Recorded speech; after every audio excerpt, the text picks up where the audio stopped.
Hi, students. Mr. Lee here. All right, this practice is going to involve algebraically finding the inverse of functions.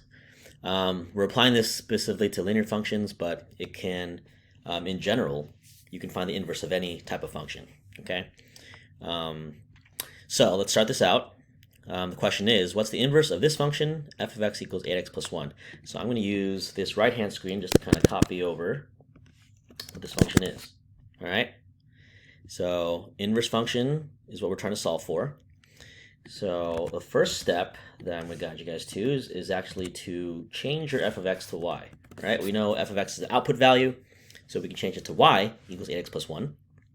Okay, so this is the same as f of x. And we should know for inverses that all the x and y ordered pairs, they switch, right?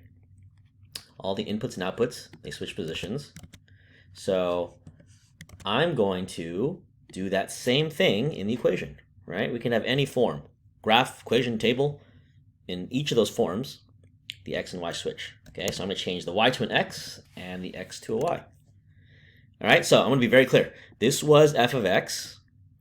This is already the inverse relationship because I switched the x and y. Okay, this is already the inverse relationship. But we do not have the final inverse function yet because this inverse is also in itself an output, right? It's like f at negative 1 of x. So you can also think of this as a y value. So what we're essentially trying to do is work off of this new inverse relationship and solve algebraically for this y value. We're basically solving a literal equation. We just have to get y by itself, okay? So this, what I have highlighted, is essentially your f negative 1 of x, okay? And we're going to solve for that, okay? I'll substitute it back in, but in highlighted, what's highlighted right here is f negative 1 of x. That's your inverse, okay? So watch what I do. I'm going to isolate y, like a literal equation, get y all by itself. I have to subtract 1 on both sides, divide by 8, right? You guys have seen these steps before, okay? So slow down the video if you need to, but we should be subtracting 1 on both sides. X minus 1 equals 8y. And then I can divide both sides by 8, which will give us this, okay? So I said from the very beginning, right? This was the first step of our inverse relationship, right?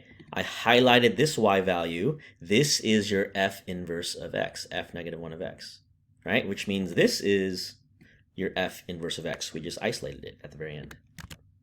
Okay, so I'll show you one more step. All I'm going to do is change this back into f inverse of x, right? It's the same thing on the left side.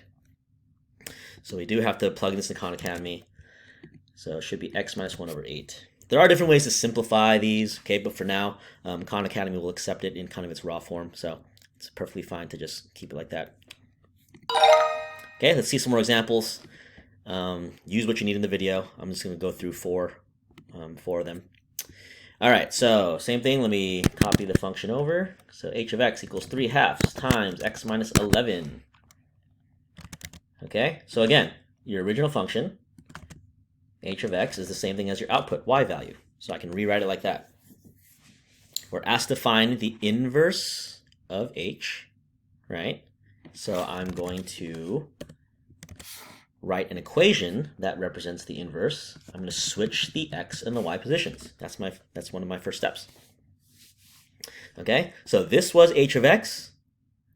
This is now our inverse relationship, and y is in a position that's not isolated, but what I have highlighted here again is your h inverse of x. If we can isolate y, then we've isolated that h inverse of x, and that's what goes in here. Okay, so let's solve for y. I like this example because we have to deal with this 3/2. Many of you don't like fractions. I don't like fractions either, but we can still work with them. They're just like any other number. So I want to undo a multiply by 3/2, right?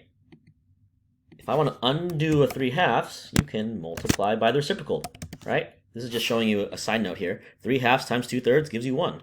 So if I multiply all this by 2/3, the 3/2 should go away because it's a 1 now. Okay, so let me show you what I'm doing there. I'm going to copy all this. I'm going to multiply both sides by 2/3, like this. Okay, I'll put this also in parentheses. It gets pretty ugly, but I do want to show the meaning behind this reciprocal. Okay, so all I did was copy the previous step over, and I multiply both sides by 2/3. Right, that's allowed. So this is how it simplifies. 2/3 times x is obviously just 2/3 x. Okay, what happens with here is I did 2/3 times the 3/2. That just goes to 1, which means I'm left with the y minus 11. See how nice that is? Okay, so you don't necessarily need to write all this out. Okay, this is just for learning purposes. I like to be thorough, so I'm showing you this step. But the important thing is, you know, I multiplied by 2/3 on both sides. Okay. Okay, home stretch. So now we have 2/3 x, 2/3 x, add 11 to both sides, and your y value is isolated. Okay? So again, this is your y value all by itself. I can replace it with h negative 1 of x if you wanted to. Right, it's the same thing. Okay? So I'm going to copy this over. That's your inverse function. 2/3 x plus 11.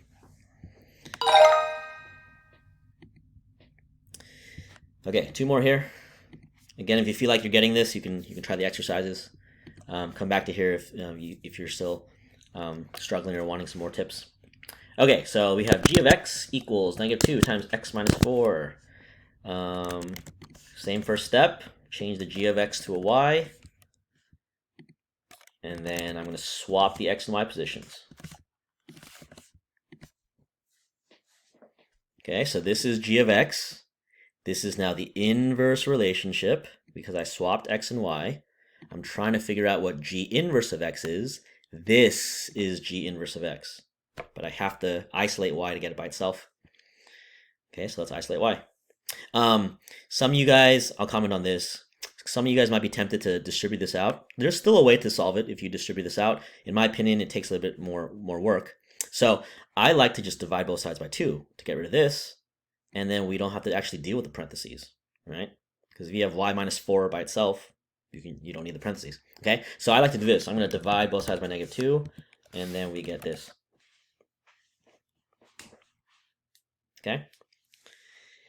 One more step. Let's add 4 to both sides. So x over -2, add 4. Now your y is by itself. Okay, I will show this one in its entirety. So let's see. This is, from this step, the y value was already established as g inverse of x. We've isolated the y, which means I've isolated g inverse of x. Sorry. Let's do that. There we go. So I'm just going to copy all this over. There you go.